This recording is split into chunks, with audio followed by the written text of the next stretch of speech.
เปิ้ลขอบใจด้วยเฮ็ดขอบใจด้วยฮะในซิกมาสอนน้องขอบใจด้วย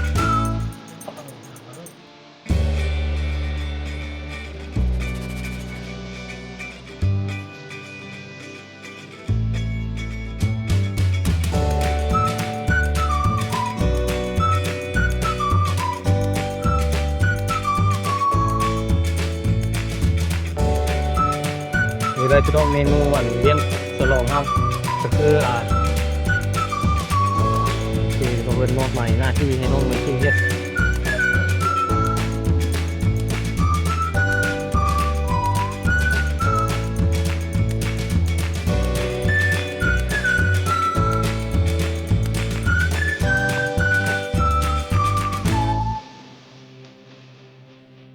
ก็เคยมีนะคำว่าบัวอะไร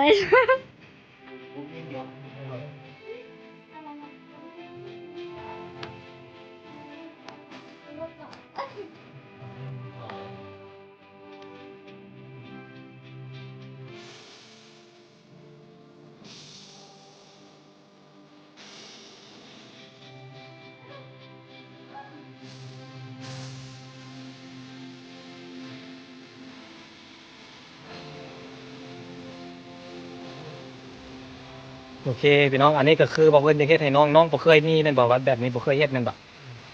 เอามือ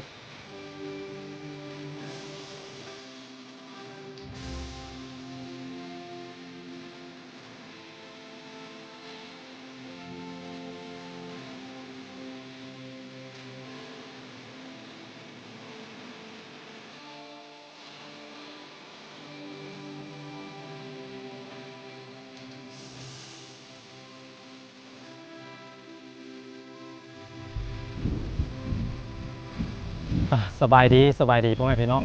มื้อนี้บอกเพิ่นก็มาเจอกันอยู่ที่ตลาดเส้นเก่าเส้นเคยพี่น้องบอกเพิ่นมา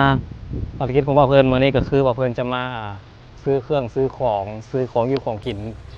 บ่ฮู้ว่าบอกเพิ่นจะซื้อหยังเนาะพี่น้องเนาะบอกเพิ่นกำลังคิดอยู่ มาฮอดตลาดแล้วบ่ฮู้ว่าสิซื้อหยังบอกเพิ่นมีแนวมีกิจกรรมที่สิแบ่งปันความสุขหลายๆคนคงสิเคยเห็นน้องนาจีน้องพี่น้องเนาะก่อนหน้านั้นที่บอกเพิ่นไปลิ้นไปเห็นน้องเนาะพี่น้องเห็นน้องแล้วก็เห็นได้ฮู้จักเรื่องราวของน้องพี่น้องเลยฮู้จักเรื่องราวของน้องแล้วก็บอกเพิ่นก็เลยคิดอีตนสงสารน้องนั่นแหละกับผู้ที่มีพระอาจารย์อยู่ฝั่งไทยเนาะพี่น้องเนาะเพิ่นให้เป่าเพิ่นมา 1,000 บาทพี่น้องว่าเพิ่นจะเอาไปซื้อเกิบคู่หนึ่งงามๆแล้วก็ซื้อสุดหนึ่งงามๆเนาะพี่น้องเนาะแล้วก็ซื้อของอยู่ของกินแล้วก็ที่สำคัญเลยก็คือเค้กพี่น้องว่าเพิ่นจะซื้อเค้กไปให้น้องก้อนหนึ่งพี่น้องเพราะว่าเสียไปเป็นเค้กแบบวันเกิดย้อนหลังให้น้องพี่น้องเลยอันนี้ก็เป็นตลาดเมืองสยามบุรีเป็นตลาดใหญ่เลยตลาดนี้มีครบจบทุกอย่างพี่น้องเลยกับบรรยากาศสิเป็นอะไรเดี๋ยวเพื่อนจะเอาน้องไนกิ้งไปนำแล้วก็เอาน้องไนกิ้งไปพร้อมเพราะว่าก็จะว่าภาษามุงได้พี่น้องอย่างน้อยก็ให้น้องไนกิ้งเป็นล่ามเปให้เบาเพิ่นเนาะเพราะว่าน้องนาจีนะเบาเพิ่นเบาลาวน้องเบาดำเลยเพราะว่าน้องเบาลาวบ่เป็นน้องเบาเป็นแต่ภาษามง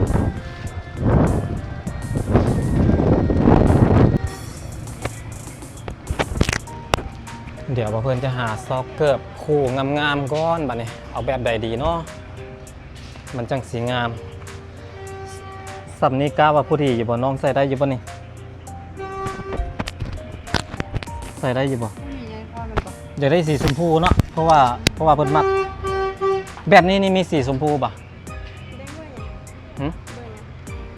คาดว่าน่าจะใส่ได้ประมาณนี้บ่ฮู้คือกันน้องอายุประมาณ5-6 ปีนี่แหละประมาณ5 ปี 6 ปีนี่แหละประมาณนี้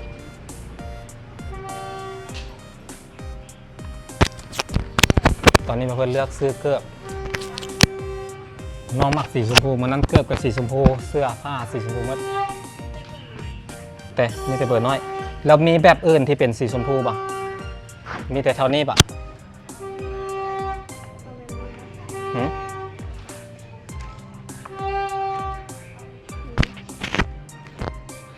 อยากได้เป็นเกือบซุปแบบนี้นะ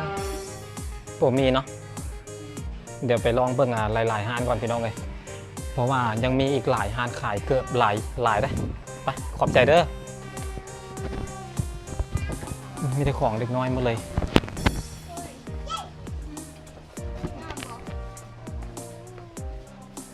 แบบนี้มีขูดน้อยบ่ขูดน้อยกว่านี้นะโดยก็จะได้สีชมพู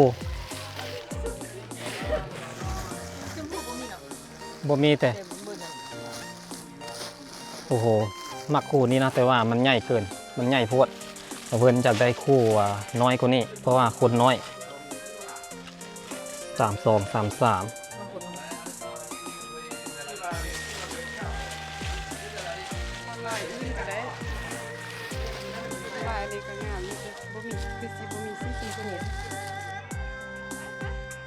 โอเคนะพี่น้องตอนนี้เพิ่นอยู่ที่ห้านขายเสื้อผ้าน้องมักสีชมพูเพิ่นสิเน้นเอาสีชมพูคาดว่าน่าจะนุ่งได้ละตัวนี้นี่น่าจะนุ่งได้เนาะน่าสินุ่งได้เดี๋ยวเพิ่นสิเอาตัวนี้แหละอันนี้ขายเป็นสุดเท่าไหร่ตัวนี้160,000ลดได้บ่ลดได้150,000เป็นอะไรงามใช่ปะหลายๆคนเบิ่งซอยกันราคาเดียวกันหมดเลยบ่น้อยนี่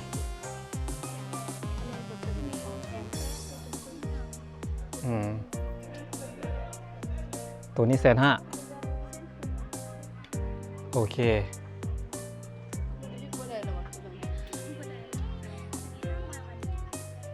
หากมาบ้านนี้ปะหากมาบ้านนี้มื้อนี้บ่เพิ่นจัดเลยเนาะกะมีแต่แบบนี้แหละเป็นสุดหน้าฮักดีเนาะโอเคเอาตัวนี้ใส่ถุงสรุปอันนี้มีแต่สีเหลืองก็เอาสีเหลืองแต่ว่าตัวนี้ตัวสีเหลืองนี่ใหญ่กว่าแม่นบ่ใหญ่กว่าเนาะโอเคเอาสีเหลืองนี่ก็ได้ใส่แล้วมีแบบอื่นอยู่บ่มีแต่แบบนั้นแต่แบบนี้จะแพงกว่าแบบนี้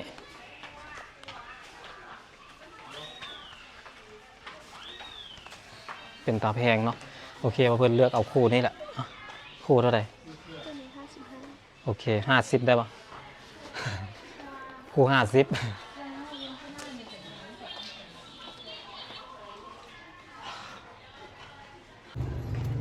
โอเคไม่ต้องหลังจากนั้นเราเพื่อนสิมาหาซื้อกุ้งก่อนป่ะนี่รอซื้อกุ้งไปต้มยำก่อนกุ้งมีไว้เดี๋ยวลองเบิ่งมีหลายไส้หลายแนวให้เลือก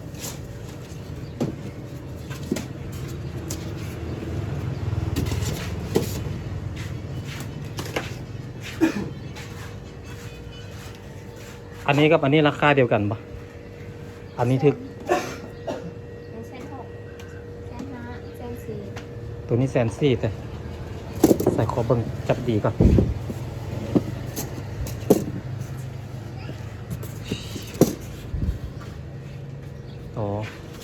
เดี๋ยวเอาตัวนี้ก็ได้ตัว150,000นี่โอเคได้มาแล้วของฝากเล็กๆน้อยๆพี่น้องบ่าวเพิ่นจะเห็นรอยยิ้มของน้องอยากมอบความอบอุ่นให้น้องพี่น้องบ่าวเพิ่นอยากมอบความอบอุ่นให้น้องเพราะว่าในชีวิตน้องคงจะบ่เคยได้เจอแล้วก็บ่เคยได้กินบ่เคยได้สัมผัสบรรยากาศแบบนี้บ่าวเพิ่นก็เลยสิไปเฮ็ดอยู่เฮ็ดกินปันน้องกินแล้วก็สิเอาเค้กไปให้น้องเป้าเนาะบอกเพื่อนกับผมว่าวันเกิดน้องเป็นเมื่อไรแต่ว่าย้อนหลังพี่น้องเลยย้อนหลังวันเกิดบอกเพื่อนสั่งเค้กไปแล้วจะบอกเพื่อนออกไปนี่บอกเพื่อนจะไปซื้อเค้กไปหักเอาเค้กเพราะว่าบอกเพื่อนติดต่อกับร้านขายเค้กไว้เรียบร้อยแล้วพี่น้องเลยโอเคนะพี่น้องบอกเพื่อนได้ของมากับโบราณปานใดดอกบอกเพื่อนบดซื้อลายมีเกลือมีกุ้งมีเครื่องต้มยำทำแกงแล้วก็มีสุดงามๆสุดหนึ่งแล้วก็มีเฮ็ดมีลูกชิ้นแล้วก็มีหมากไม้แอปเปิ้ลนั่นเองแล้วก็มีของหวานแต่ว่าของหวานนี่ของบ่าวเพื่อนซื้อมาฝากแม่เนาะ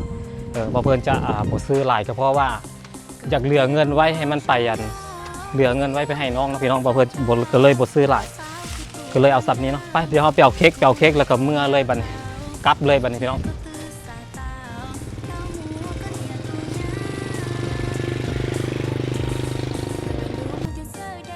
นี่เลยหน้าตาเค้กน้องนัดจีซื้อนัดจีพี่น้องได้มาแล้วสีชมพู1 ปอนด์1 ปอนด์100,000อยู่นี่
มีคนอยู่บ่น้อไปอีกยังบ่ฮอด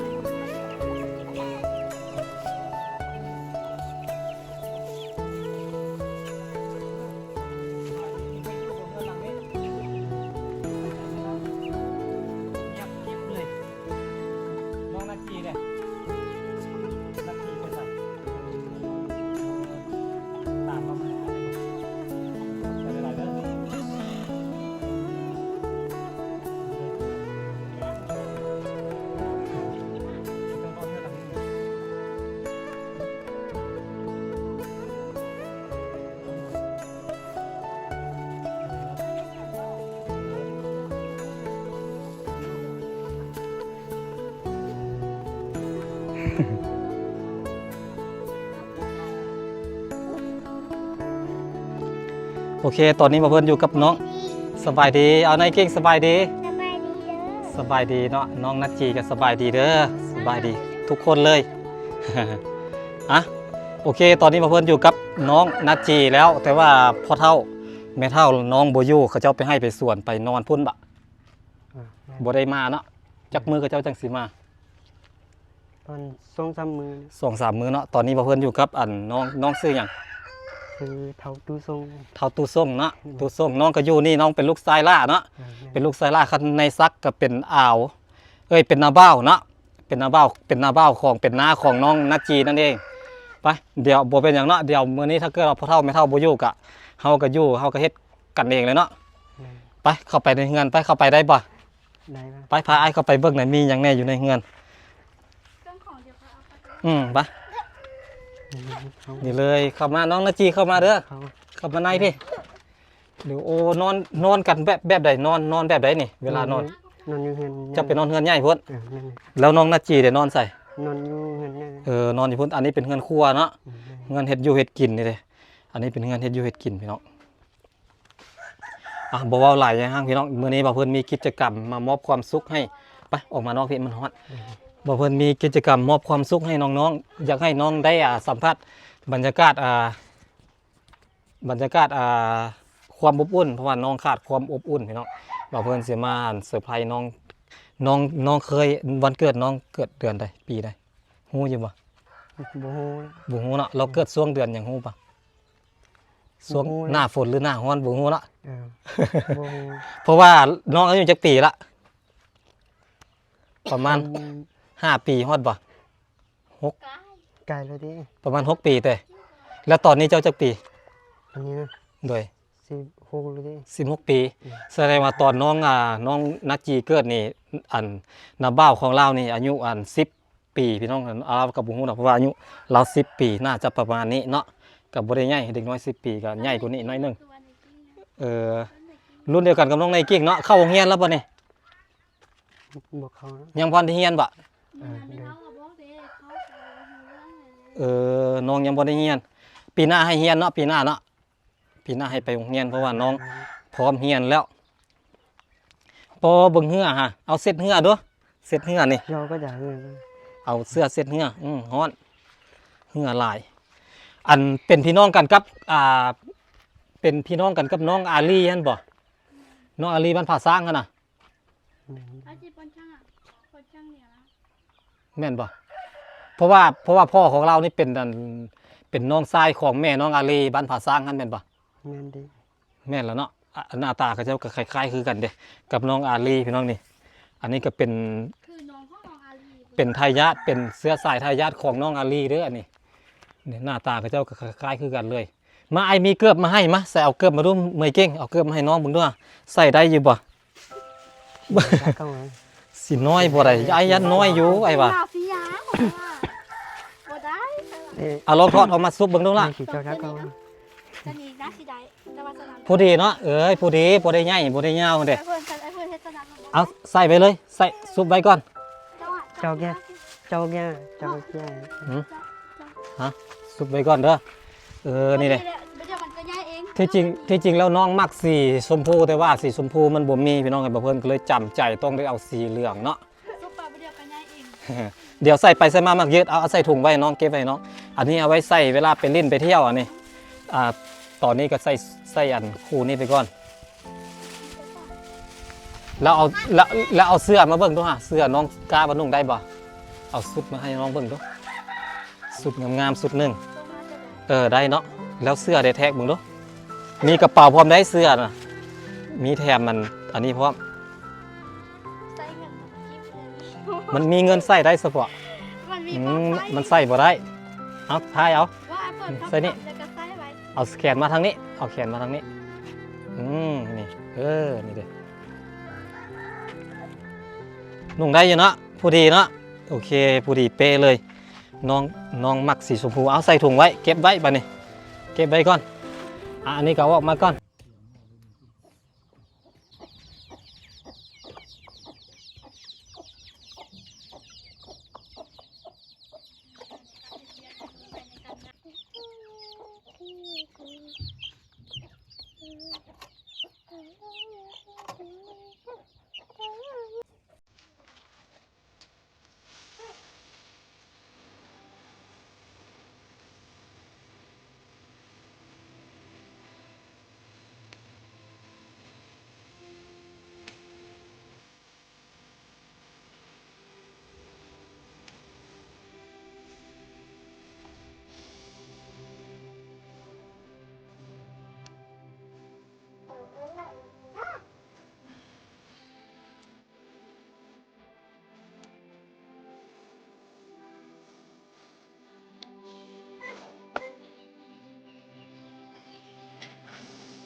แอปเปิ้ลขอบใจด้วยเฮ็ดขอบใจด้วยฮะในกิ๊กมาสอนน้องขอบใจด้วยเฮ็ดมึงด้วยในก็ในกิ๊ก ในกิ้งต้องเฮ็ดบอกน้องไงเดี๋ยวนะระวังไว้ก่อนนะขอบใจเด้อขอบใจเด้อแบบนี้ น้องยังเห็นเนาะเอาในกิ้งเฮ็ดดูด้วยลองขอบใจดูในกิ้ง ใจเด้อ โอเคน้องในกิ้งเป็นคนสอนเนาะเอาสิเจ้าอยู่นี่เด้อสิเจ้าเฝ้าวันกองเด้อในกิ้งเด้อสิให้เพิ่นไปล้างพักก่อนเด้อโอเคในกิ้งจอมแก่นเรายัดไก่มากินเด้อไปอยู่นี่เจ้าอ่ะน้องถามเฝ้าเพิ่นมาเดี๋ยวเพิ่นหาน้องก่อนไปเลยน้องเอาวันพักเอานั้นมาล้างดูสิเป็นน้ำลิตรอยู่ที่ก็จะใส่รวมกันได้กลุ่มบ้านของแถวนี้ก็จะใส่น้ำห่วมกันใส่รวมกันอยู่นี่เป็นจุดน้ำรวมเลยต่อมาติดปูติดเข่าแหละเดือนบ่แม่พัดทางซ้ายช่วงเดือน4เดือน5นี้น้ำแห้งป่ะบ่แห้งใส่ได้ตลอดเลยป่ะใส่ได้ตลอดเลยเนาะยามเดือน4เดือน5แต่ยังมีน้ำให้ใส่อยู่โอ้น้ำเอามาแต่พุ่นแต่โอ้เอามาเป็น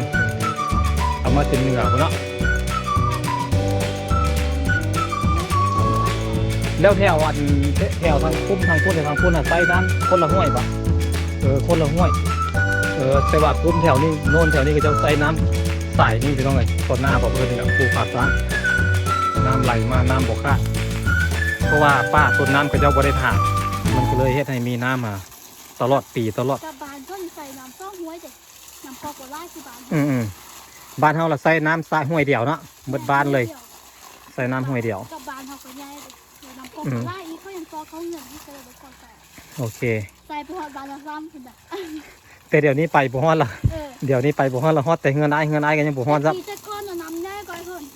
หอดละซ้ำคุณใส่สบายได้กันอยู่บ่ได้แล้ว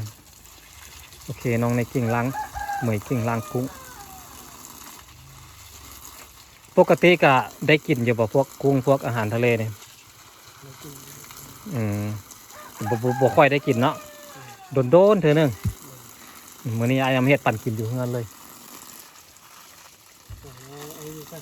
อายอยู่บ้านพระสร้างนี่แหละเป็นพี่น้องกันกับเหมยกิ่งนี่แหละอายก็อยู่บ้านพระสร้างอยู่นาซ้ำเนาะเฮือนอายอยู่นาซ้ำกันเจ้าไปบ้านนาซ้ำแล้วแม่น่ะเก้าก้อนสิฮอดห้องการตำรวจนั่นน่ะห้องการตำรวจปกสตำรวจละเงินไอ้เราอยู่ข้างละอยู่ฝั่งซ้ายมือร้านขายเครื่องนะเงินไอ้อยู่หันเคยเห็นอยู่ปะบัวงูนะเงินมันมีหลายหลังนะอยากกินบ่ขนมถามเราดู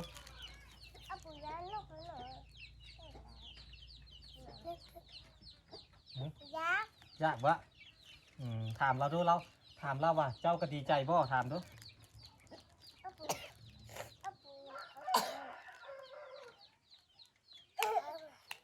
แล้วว่าอะไร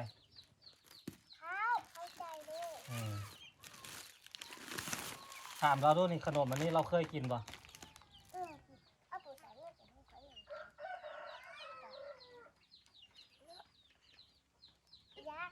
ยากกิน ลาบน้อยกว่าเพื่อนกันเลยน้องพี่น้อง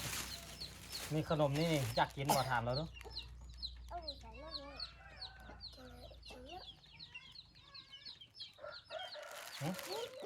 กินบ่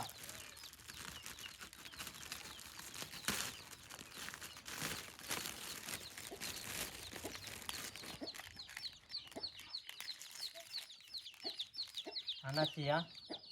ลองชิมมึงดูอันไหนกิ้งอ่ะลองชิมมึงดูเป็นอะไรปุกก้ากาติเจียนาจีปุกก้ากะ มีอะไรคิดร้อนเราดำเนาะ แต่ว่าแซ่บเนาะพี่น้อง จะล้างพักมาแล้ว ล้างแล้วละมานี่เลย นี่ โอเคเรีย ลูก บร้อย ซีนเขากำลังแล้วแต่ว่าใส่บะหมี่ก็เอาไว้เนี่ย มาเอามาชูฟืนชูไฟบัดนี้ แสบบ่แสบเพราะว่าวันเลยแต่เขาซ้ำเองนะ กาเกิด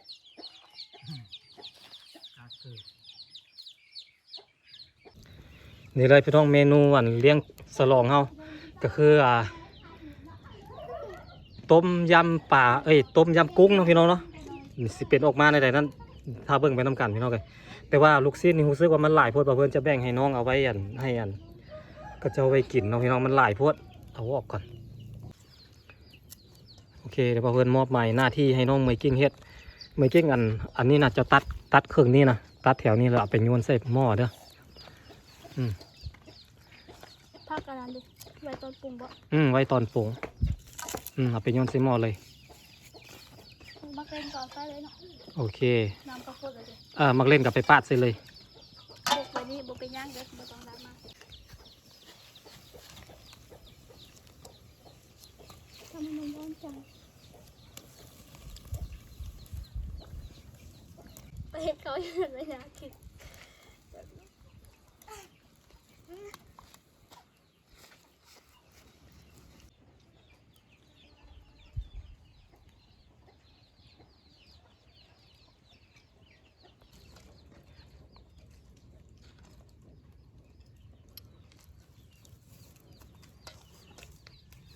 สรุปซีนกับบุซ้ำกันเป็นลูกแพ้เขาเสียตายเลย เป็นไรน้องเมื่อกี้นี่พ่อสิเป็นมาเป็นอันไพ่อยู่นี่ได้ยังปะ บ่ได้เนาะ นี่คนนี้ยังโสดเลยนี่ อืม จีบเอาได้เลยเจ้ากามีเฟซมีอันวอทแอปเราอยู่ปะ ค่อยเป็นเอื้อยหลานอ่ะ เอาอายุเป็นเพียงตัวเล็กเนาะ เนาะ สิเป็นไปสั่งคะแนนจิตใจเฮาตรงกันเว้าเข้าใจกันก็ไปกันได้ เบิ่งเบาๆได้ด้วยนึงควันไฟเขาตากไว้ให้ หยอกเด้อหยอกคันมันได้อีหลีก็เอา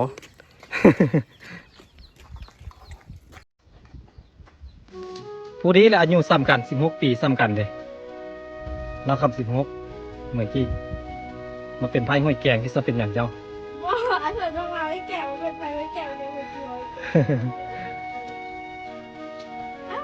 ไอ้เถิดต้องมาไว้แก่แล้วไว้แก่แล้วเป็นรัก นั่นแหละไอ้กสิมาหาเป็นเคยทั้งที่ก่อนอันผู้สาวบ้านอันห้วยแกงนี่มีแต่คนงามๆเลยเนาะมีแต่คนเป็นตาเพลงสาวมุกน้องพ่อมุกมีแต่คนน่ารักผาสร้างก็งาม แต่ว่าผาห้วยแกงก็งามดีอีกผาสร้างก็งามอีกแบบหนึงเอาเสร็จง่ายๆเนาะพี่น้องเนาะให้น้องไปกิ้งเอาลงให้หมดเลยมาไอ้จับให้จับตัวนี้ให้น้องไปกิ้งเอาลงให้หมดเลยลงพร้อมกันไปเลยมันเขามีเวลาจำกัดลงไปเลยนี่ง่ายๆสไตล์บ้านๆเขา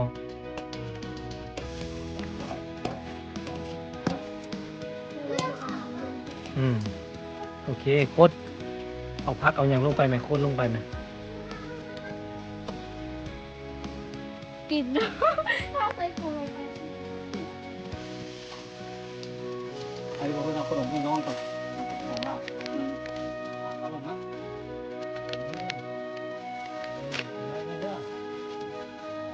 ก่อนเลยเอาไปก่อนเลยแทรกขนมตัวนี้พี่น้องบอกว่าได้ขอกินเนาะขออันนี้ขอเนาะ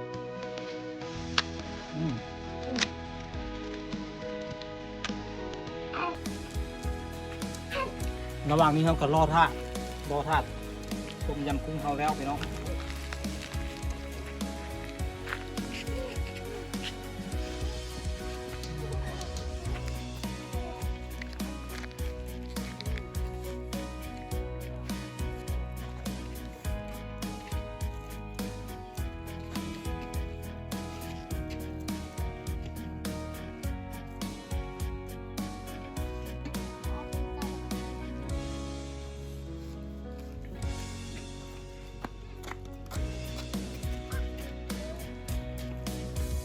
พี่น้องเป็นการเสร็จสิ้นแล้วเนาะซุปพร้อมกินได้เดี๋ยวว่าเพื่อนซีบโอกาสมันถึงแจ้งว่ามันเป็นอะไร เบิ่งพอขัวเก้าซิมก่อนว่ามันจะเป็นยังไง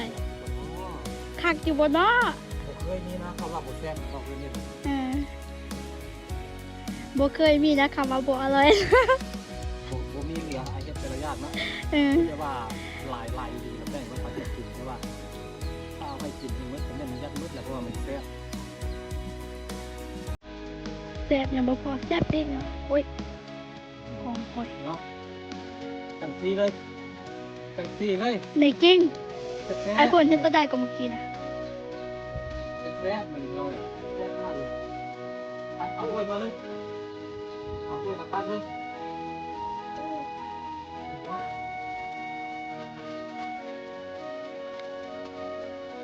เพราะว่า คุณไปใกล้เลยคุณไปใกล้เลยเนาะหน้าตามันเป็นแต่ไหนมันบุ้มีพริกแกงมันก็เป็นแบบนี้แหละแต่ว่ารสชาติมันก็ออกเป็นต้มยำเลยพี่น้องเลยเมนูอาหารไทยของประเทศเนาะ ลูกซีนฟูได้อร่อยมากเลย ลูกซีนฟูแล้วลูกซีนนี่ แต่ว่ามันเสียดายที่ไม่มีสีสัน แต่ว่ามันก็อร่อยนะ สีสันมันบแดงเพราะว่าเขาบ่มีพริกแกงใส่แต่ว่ารสชาตินี่เป๊ะเลยรสชาติมังนาวมากนึงพอดีเลย มีเด็กน้อย บ่ส้มเกินไปแล้วก็บ่นั่นเกินไปบ่จืดเกินไปพอดีครับลงตัวก็บางทางรถซิ่งเนาะไปได้แนวไหนเนาะมึงดูนี่เดี๋ยวเพื่อนเอาให้เบิ่งที่เลือกทางสันสูงสันเบิ่งในกล้องอาจจะบ่สันไปแต่มาเบิ่งตัวจริงโอ้สันขนาดเลยโอ้เป็นเนินภูขึ้นไปผู้ไปได้ทุกสถานการณ์ทุกสภาพแวดล้อมรถซิ่งนี่งึดบ่เพื่อนยอมเลย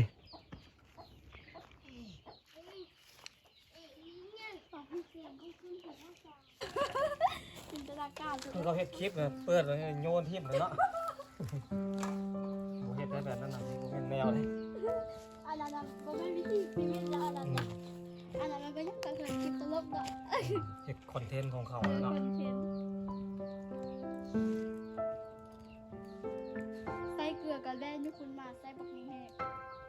น้ำมกกระเด็น ฮอต ไอ้เพื่อนกำลังเป็นลูกชายแล้วน้ำซ้ำบัวซ้ำมือเนาะเข้าไรดีเหรอ มาตัวนี้มา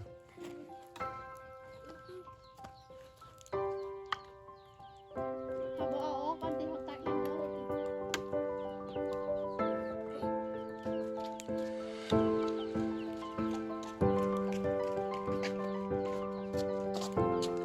เอาวัน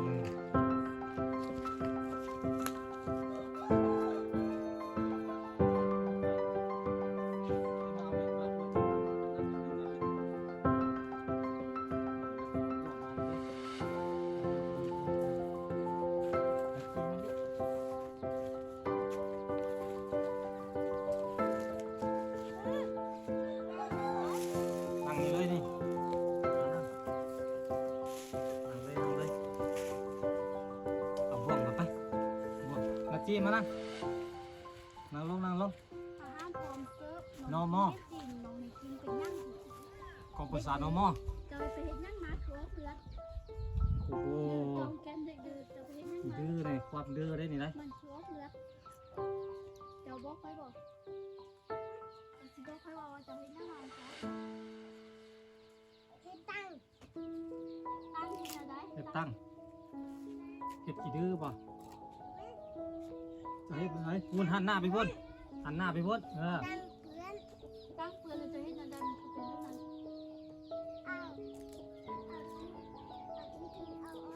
เจ้าบอกใส่มือให้เจ้าใส่ตีนเฮ็ดบอกเป็นย่างมือย่างบ่บาดตีนย่างบาดเลย ไปปาดเตียนพุ่น ย่างตาตบมือย่างมาตบมือแกตัวบ่ถึงเราจะคือว่าตบมือไปค่อยเขาตัวเอาเลย โอเค หน้าเรา เดี๋ยว ช่ อัด วย ติด เด้ ตั้ อง ตั้ง ไว้ ซ้อ ก่อน นว่า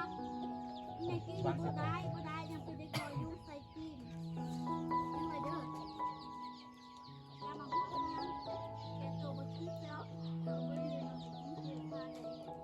มันตอนนี้เจ็บตัวบ่ถึงแล้วมันสิหายแล้วมันมาตามใจมันสิหายแล้ว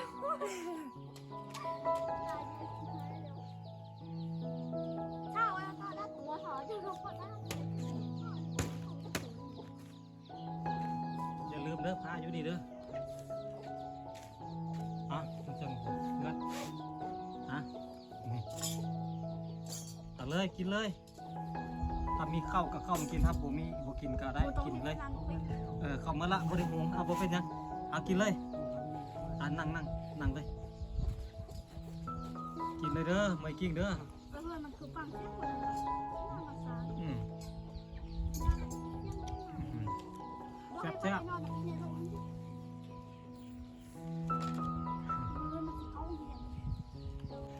โอเคเรียบร้อยในที่สุดเมนูอาหารเฮาพี่น้องต้มยำกุ้งก็สีแปลกๆเนี่ยมันบ่คือต้มยำปานใดแต่ว่ากินได้ แต่ก็ออกเปรี้ยวๆอยู่เพราะว่าบ่เพิ่นใส่มะเขือเทศลงไปแล้วก็บักน้ำมากนึงกินเลยเด้อตามสบายเลยเด้อเป็นไงในเก่งปุกก้าก าเตี้ยเตี้ย กาติเตียเอาลองเว้าดูมาเด้อมากินน้ำน้องในเก่งเด้อเว้าดู ว่าว่าได้ เว้าได้มาเด้อเว้าดู มาเด้อ มากินน้ำน้องในเก่งเด้อ มากินน้องในกิ้งเด้อ โอเคตามสบายเอาใน เด้อมากินน้องในกิ้งกับ น้องไม่กิ้งน้องแม่น้องใน เอ กิ้ง ลง ทุกคน โอเคพี่น้องบอกเพื่อนกินข้าวหอมพากินปลาหอมต้นกับน้องนัทจีก่อนมาสายสารสัมพันธ์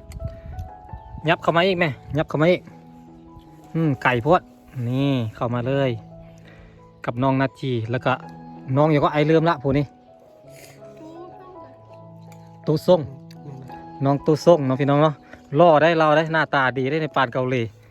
เราหน้าตาดีได้ไม่กิ้งได้ ติดต่อให้เหมยเก่งซะเนาะ เจริญเหมยเก่งกับเอาอันอีเลกับฟรีกับเบยเก่งก็ต้องได้มาอันนั้นอายละบัดนี้เพราะว่าอายเป็นอันพอซื้อให้เด้ไอหยอกเด้อเอามาเด้อมากินน้ำกันเด้อพี่น้องมาอยู่มากินน้ำกันอันถ้วยนี่มดกะข้ามมากินถ้วยนี้ได้เด้อบ่ต้องเกรงใจบ่ต้องอันนั้นดอกอยู่เงินเฮา กับไอกับน้องคิดซะว่ากินกับไอกับน้อง ถ้ากินกับผู้สาวก็อีกแบบหนึ่งกินกับหมู่คู่ก็อีกแบบหนึ่งกินกับครอบครัวก็อีกแบบหนึ่งละถ้ากินกับผู้สาวแล้วกินค่อยๆเกรงใจเลยซะบางเทื่อกินน้อยเดียวกับหิวน้ำปะเดี๋ยวหิวน้ำออกไปกินน้ำแล้วเราผู้สาวแล้วบอกว่าอ้าวเจ้าอิ่มแล้วบอกทางที่ยังบ่ได้อิ่มไปกินน้ำนะกระเทือนแล้วนะอายกันเลยบ่กินเนาะบางคน เจออะไรเพื่อนจะว่าซ้อเท่าเด้อ กินน้ำนมไม่เก่งเนาะคิดซะ เอาวันเจอแล้วเนาะเอาวันจะว่าซ้อเท่านั้นเนาะค่อยสิจื้อไว้ ไอเพิ่นผ่านมาแล้วผ่านมาเมื่อแล้วเรื่องแบบนี้อ่ะ มื้อหน้าค่อยสิกินข้าวแล้วผู้บ่าวค่อยสิเอาน้ำมาตั้งไว้ที่จอกเด้อปองนึงพอ กินข้าวอยู่ดีๆกินแล้วเลยหิวน้ำนะคอแห้งนะแบบว่าคอแห้งมาแต่ไกลแล้วอันผู้สาวบ่ได้เอาอันน้ำมาฮับแขกกันนะผู้สาวเราเฮ็ดแนวกินไม่ให้กินเลยกินไปกินมาแล้วคอแห้งบัดนี้จะกินน้ำลุกไปกินน้ำพอกินน้ำแล้วผู้สาวแล้วอายเจ้าอิ่มแล้วพ่อก็จำเป็นต้องต่อไว้ อิ่มแล้ว จำเป็นต้องอิ่มแล้วทั้งที่ยังพอได้วันได้อิ่มพี่น้องทั้งที่ยังกินอยู่ น้องนาจีเป็นอย่างเนาะ ตาดู น้องบอกเคยกินอาหารแบบนี้ได้นี่เนาะครั้งแรกเลยนี่กินเลยเด้อแกะกุ้งให้น้องกินเลยเด้อไม่กิ้งเด้อโอเคน้องพี่น้องเดี๋ยวเพิ่นขอตัวกินกินต้มยำน้ำน้องก่อนเดี๋ยวสิบ่ทันน้องไม่กิ้งกินไวเพิ่น สร้างไตเด้อ หันหน้ามาอีกทีเหมยกิ้งกินเมื่อแล้วบ่เป็นได้เนาะ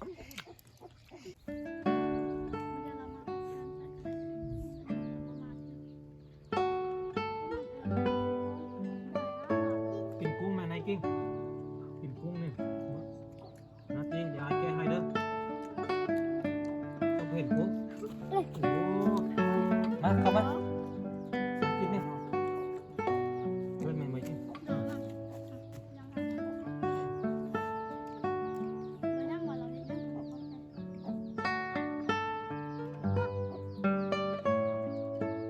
เอาน้องนาทีอ่ะ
ก้า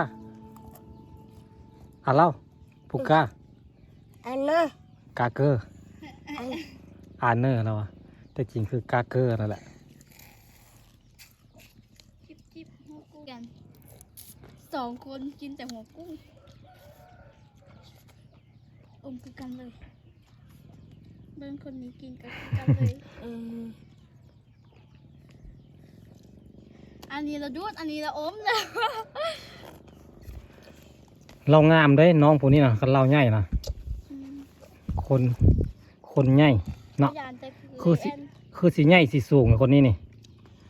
พยานจะคือเอ็นไว้ค่อยในตัวน้อยนะฮะตัวใหญ่หลายจุดตายครับก็จะดู น้องไม่กินครับบ่ได้ ค่อยชี้ไปค่อยชี้ไปมุก มีคนบอกว่าอย่างน้อยล่ะเป็นตาหักตาแพงไผกันญาติกันรู้มันใหญ่ขึ้นมาไปขี่ไล่คือสิตายเลยกระเจ้าให้แบบนี้ละครับบ่ได้น้องไม่กิ้งวะน้องในกิ้งที่งามกว่า น้องในกินไง กระเจ้าบอกว่าน้องในกิ้งยังน้อยขี่ไล่บัดใหญ่ขึ้นมาน้องในกิ้งงามกว่าว่าซัดบัดน้องไม่กิ้งยังน้อยคงมางามเป็นตาแพงเป็นตาอุ้มบัดใหญ่ขึ้นมาไปขี่ไล่ก็จะว่าไม่กิ้งฮับบ่ได้ ตอนค่อย5 อายุ10 ปี11 ปี12 ปีค่อยเข้าก่อน แต่ว่าบอส13 ปี14 ปีค่อยเอาโรงเรียนเขาไปให้2 ปีจนค่อยดำขึ้นแล้ว ก็เริ่มข่าวแล้วเด้ข่าวมาแล้วเด้ฮะ อยู่อีก2 ปีแล้วค่อยก็เข้าแล้วค่อยก็สิไปอยู่อีก2 ปีค่อยสิลดลงนะตกบ่ได้แล้ว นาจีปุกก้ากาเกอร์กาติเตียป่ะกาติเตีย ดูสิเลย โอเคแซ่บหลายเนาะเอาพอแล้วบอกคันพอแล้วกับเมียนเนาะเมียนเนาะโอเคพี่น้องอิ่มแล้วบัดนี้เมียนก่อนบัดนี้เมียนซอยน้องก่อนพวกนี้ยังกินอยู่เดี๋ยวน้องเอาห้ำผสมเดี๋ยวน้องจะเกลือหมูพี่น้องเดี๋ยวเพื่อนสิเบิ่งนำน้องก่อนน้องทรายเนาะน้องทรายพ่อมุเราเป็นผู้เบ้า16 ปีซ้ำกับเหนื่อยกิ่งเลยอายุน้องสิได้เกลือหมูเดี๋ยวเพื่อนสิตามไปเบิ่งนำน้องเห็นเบียกเราเป็นลูกทรายล่าคุณนี่ก็จะเสียวันปีน้องเอาปีเอาโยกกล้วยมาฟันเนาะผสมกันแล้วก็เอาหำมาใส่มาป่นกันพี่น้องเลยหมูมีจะตัวหมูตัวเดียวบะหมูมีตัวเดียว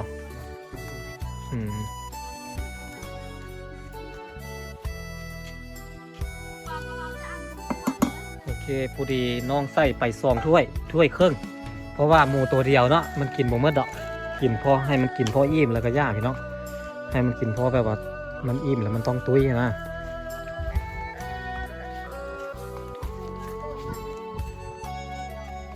ตัวหมูว่าได้ตัวหมู อ๋ออีอยู่สัตว์ภาษามงว่าได้ตัวหมูฮะบัวบัวไปว่าหมูพี่น้องเลยตัวบัวนี่เลยน้องกำลังเกลือ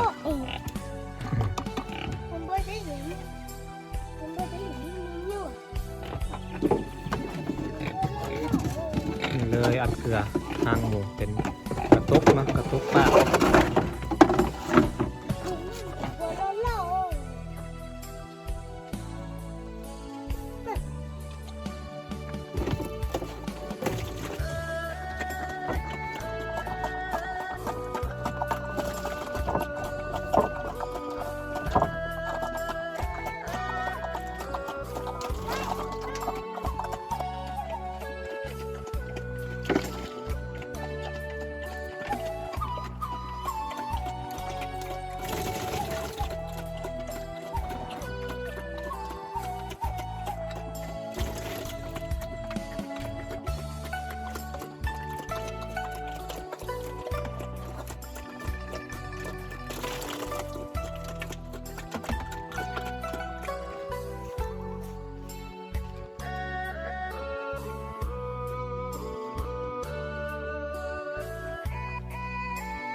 อ๋ออันนี้เอาเป็นหัวอาหารเนาะเอาหัวอาหารให้กินเลยหัวอาหารไก่น้อยลิสาเหตุที่เลี้ยงแบบนี้ก็เพราะว่าเอาออกจากแม่มันให้แม่มันไข่ไหมแม่นปะมันจังได้ลูกไวแล้วมันก็บ่ค่อยตายกันปล่อยให้แม่เลี้ยงแล้วมันสิตายเนาะเลยเอามาเฮ็ดเป็นไก่ติ๊กเลี้ยงเอาเองพี่น้องเลยเด้อเอาหัวอาหารในไก่มีแต่ไก่โอกได้นี่มีแต่ตัวใหญ่ๆได้นี่ไก่นี่แนวไก่พันเนื้อพี่น้องพันเนื้อเลี้ยงไว้อันจุนเจือครอบครัว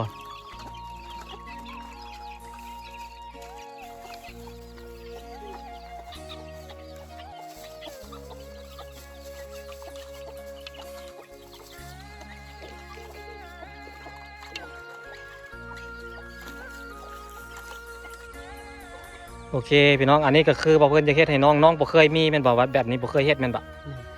เอามือบังไว้เด้อเจ้าฮะโอเคบ่เพิ่นจะให้อัน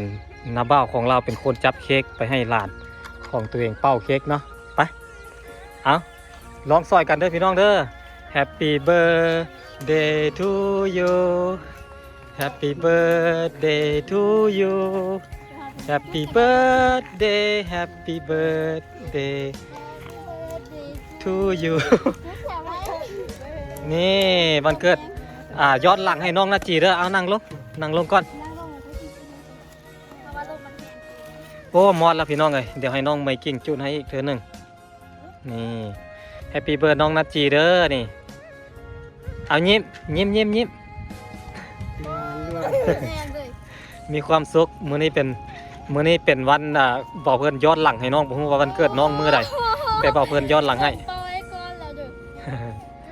ลมเป่าให้แล้วนาจีพอได้เป่าเค้กลมเป่าให้ก่อนละนาจีมาเป่าเลยมาไว้เราช่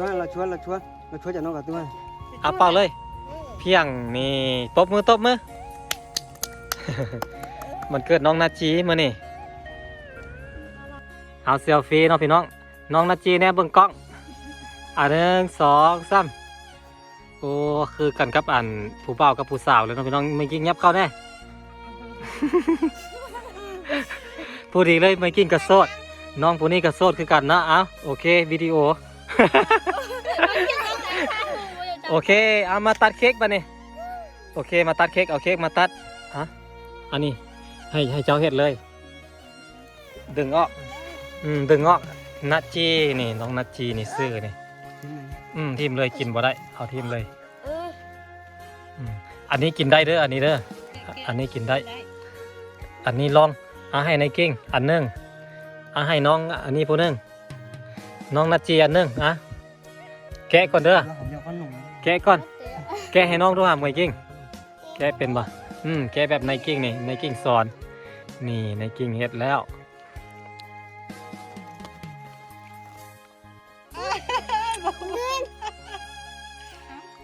แกะได้ป่ะโอเคกินเลยตัดเลยตัดเค้กเลยป่ะนี่ตัดมาแบบนี้เลยนี่ตัดแบ่งปันกันกินโอเคตัดเลย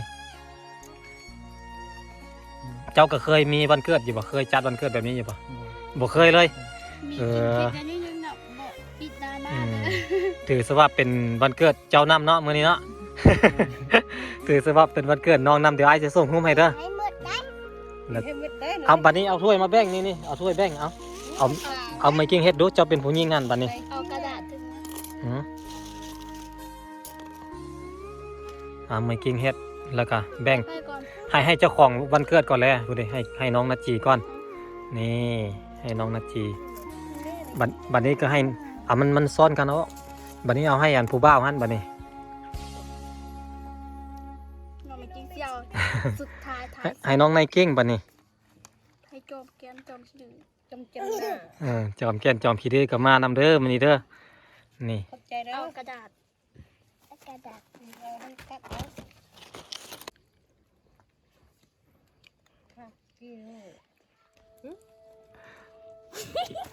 ไม่กิ้งกินเค้กแบบบ่ต้องใส่มือว่าซั่นสวบกินเลยไม่กิ้ง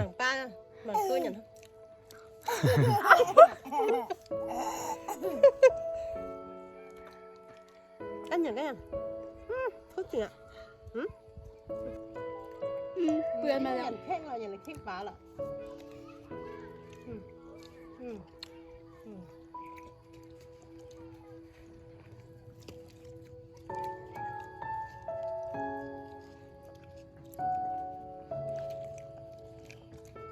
มันมากกว่าเลยมามีหลายคู่ ผู้ค่าก ล้า ค่าติดเตี้ย ตอนนี้ ท่านี่แหละไหนกี้เอาจิ๋วนี่ ผู้ค่า อ่ะ กา ไหนกิ้ง เอา แบบไหนแบบนี้หรือว่าแบบนี้แบบนั้นเธอเป็นตายกินอยู่เนาะนะหังอยู่เนาะ กล้าไหนกี้กล้า ตาเกือ จิกล้าตัวนอกเลย ข้าวตั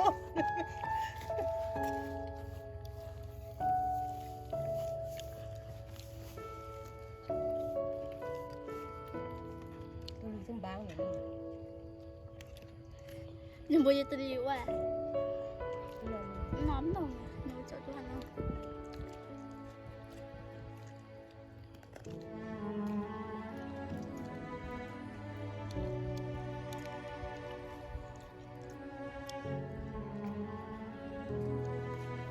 กันอย่างนั้น เอากินได้ไว้ไอ้สีเมื่อแล้ว กันอย่างแต่ในสวนเปรี้ยวฮะ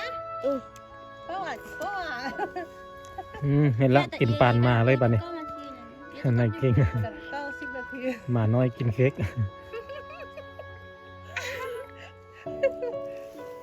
กำกันน่ะ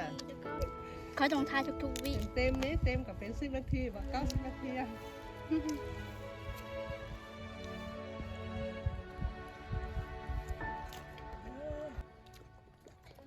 ไม่เก่งลองถามน้องด้วยอันแซบบ่ถามด้วย พวกก้าเสร็จ แล้วถามเราว่า เจ้าอยากกินอีกบ่ถามด้วย ก็สามนั่นสิละ อิ่มแล้วนะแล้วถามเราว่า อันดีใจบ่ถามเราด้วย เอ๋ก็ไม่ต้องเสีย Sao rồi? Dâu có เอ๋ก็ภาษานั่นสิละหลังนัวก็ภาษานั่นละ nhưng mà có sẵn nó cho con แปลว่าอย่าง บอกน้องโบยัก ฮะ ไปทางมามึงนะโดนๆเราจะยักกินยิ่งบ่ละโบยัก น้องบ่ฮู้อย่างเนาะน้องยังน้อย ยังหากระเฮียนเว้าเด้ยังบ่ฮู้ว่าอันใดเป็นอันใดเด้เด็กน้อยก็คือกันกับผ้าขาวนะพี่น้องเอ้ย อ่านก็จะส่ง ที่ส่ง มาจะเป็น ได้กินเป็นโป้เลย เดี๋ยวกิ้งจะได้จักปี สัมภาษณ์ในกิ้งดู 4 ปี4 ปีพ่อบอกจะว่าจะได้4 ปีเมื่อกี้จะ15 ปี2เดือนแล้วจะ10 มี ปี หน้าเลยอยากได้ปะอันมันเก็บในกุ้งน่ะอยากได้ปะ ในกิ้งอยากได้วันเกิดอยู่บ่อยากได้เค้กอยู่บ่อยากได้ จะมีเด็ก เจ้าอยากได้จักก้อนอยากได้จักอัน อันนึงกินนะ หนึ่งอัน หนึ่งอันก็พอเนาะ อยากกินเต็ม เอาอันทับใจ คะแนนอย่างไรชอ แต่ บ ตอนนี้ อันซ้ำนี้ เดี๋ยวยักษ์ใดตรงเพชรเดี๋ยวได้ อยากได้ต้องเฮ็ดไปได้อยากได้ ฮะ อยากได้เค้กวันเกิดต้องเฮ็ดแบบไหน จนตอนก็ยังไม่หมดเลย ฮะ ขอบใจ ขอบใจป่ะขอบใจ อยากได้เค้กวันเกิดต้องขอบใจเนาะ เออ นึ่งข้าวให้อันให้เมยกิ้งกินแล้วว่ะ ต้มข้าวให้เมยกิ้งกิน ขยันประเดี๋ยวไปสิเท้าก่อน ไปโรงเรียนเด้อคันอยากได้วันเกิดอยากได้เค้กอ่ะ เมยกิ้ง มือไปโรงเรียนเด้อ กันอยากได้เค้กวันเกิดเราไปโรงเรียนเด้อ ได้ยินปะ มือเด้อ ไปโรงเรียนคู่มือเด้อ ที่เราบ่ได้ไป เดี๋ยวเขาใจ เด็ก บอก พับเลย บ่ต้องคาด เด็กกูตีเลย บ่ต้องคาดโรงเรียนเด้อ อยากได้เค้กอ่ะ อืม กัดสิเนาะ นาจีกินไหมตักเอาให้น้องไหมเมยกิ้ง เราคนนี้เร็วว่าไหม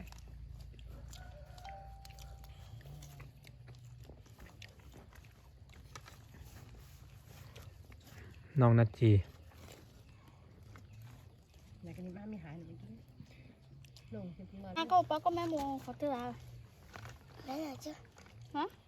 จะเอาไม่ไปสิ น เราไปกับเตื้อ ให้กูแม่ อืม ไม่ได้ไปให้ตาย กินโป้นะ ไม่เท่าแล้วแม่เราไปเฮ็ดเวียกแต่ว่าเราพวกงูเราไปเบิ่งไม่เท่าแล้ว จริงๆแล้วแม่เพจเวียกบ่ฮู้ว่าแม่เพจเวียกเนาะ แม่น น้องคิดว่าแม่ของน้องนี่ไปหาแม่เฒ่าไปเบิ่งแม่เฒ่าว่าซั่นที่จริงแล้วบ่แม่นพี่น้องเอ้ย ฉันเนาะ นอกกะตะนอกกะตะ โน่ นอกกะตะ โน่ชิง เนี่ยเอาวนใจ ไอ้ ตา เจ้า เจ้า ว่าเตะว่าเตะ มันก็เตะไว้อย่างไปตาไอ้เจ้ามันก็จะเตะ เจ้า ขอบใจเด้อว่าด้วยน่ะ ขอบใจ ขอบใจเด้อ ใจ น้องยังบ่ฮู้เนาะเอ้าผู้นี้เฮ็ดดูเอาขอบใจดูขอบใจนี่ขอบใจนี่ น้องยังบ่ฮู้พี่น้องเอ้ยน้องยังเว้าลาวบ่เป็นสำเนียงเสียงเว้าน้องก็ยังบ่ได้เพราะว่าน้องหาก็เรียนเว้าขนาดเว้ามงน้องยังเว้าบ่เก่งละเราเป็นคนเสียงแหบเนาะเสียงแหบเสียงใหญ่โอเคเนาะพี่น้องบ่เพิ่นได้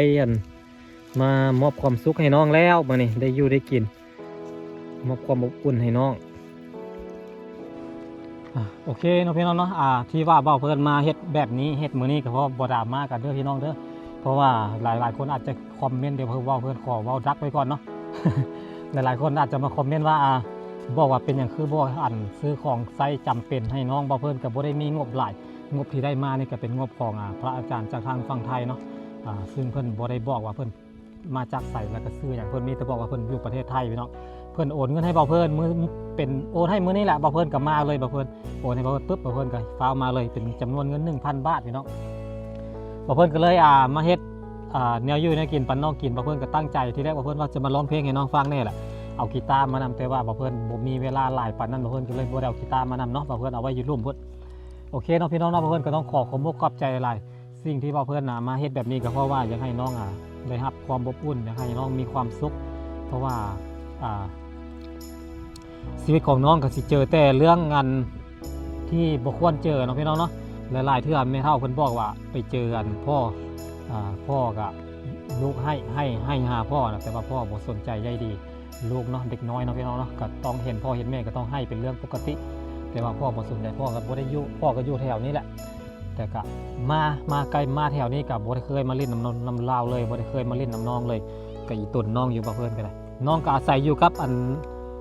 น้าเนาะกับน้าบ้าวแล้วก็อยู่กับพ่อเฒ่าแม่เฒ่าเป็นคนเลี้ยงคนเบิ่งเอาน้องนัดจีน้องอายุจักปีละน่าจะเป็นรุ่นในกิ้งฮะ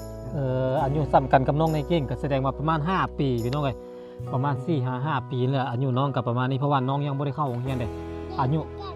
ยุเกณฑ์เข้าโรงเรียนก็คือต้อง6ปีขึ้นไปหรือว่า5ปีเนาะ5ปีอนุบาล6ปีก็อยู่ป .1 พี่น้องโอเคเนาะพี่น้องบ่เพิ่นก็ต้องขอบใจพระอาจารย์จากทางฝั่งไทยที่ส่งมอบให้บ่เพิ่นก็เพิ่นก็บอกให้บ่เพิ่นเฮ็ดอันใดที่มันมีความสุขอันใดที่มันสบายใจเฮ็ดแล้วน้องมีความสุขแบ่งปันเล็กๆน้อยๆบ่เพิ่นก็เฮ็ดมาบ่เพิ่นก็เงินก็เหลือได้พี่น้องนะเงิน 1,000 บาทบ่เพิ่นก็ไปซื้อเครื่องซื้อของซื้อเค้กเนาะย้อนหลังให้น้องบ่ฮู้ว่าวันเกิดน้องเป็นมื้อใดเพราะว่าพ่อแม่น้องก็บ่อยู่พ่อเฒ่าแม่เฒ่าน้องก็บ่อยู่กับอันน้าก็เราก็บ่ฮู้ว่าน้องอันนี้เกิดปีใดเดือนใดเนาะบ่เพิ่นก็เลยย้อนให้น้องก็ถือซะว่าเอามากินเนาะเอามากินเล่นกินหัวเนาะย้อนหลังให้น้องแน่ก็ว่าได้นายกิ้งเข้ามาพี่มาหาไอ้เพื่อนที่มาไว้ มาพี่มาหาไอ้พี่นั่งลงคนนี้มานั่งพี่นี่พูดหันหน้าไปพูดนี่โอเคน้องพี่น้องนะตะเวนคอยลงดินแล้วพี่น้องเดี๋ยวเพื่อนก็ต้องกับน้องกับน้องไมกิ้งน้องไนกิ้ง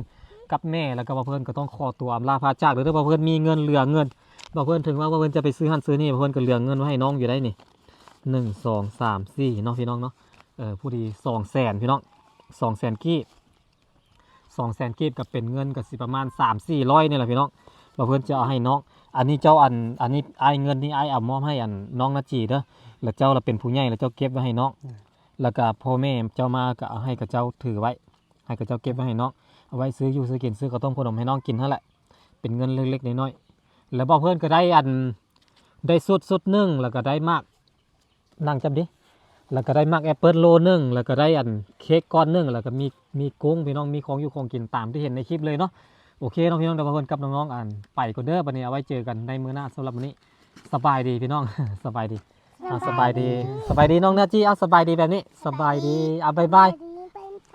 ไปบ้าน บายบายเอาบายบายสบายดีบายบายบายบายเย่เย่เย่เย่เย่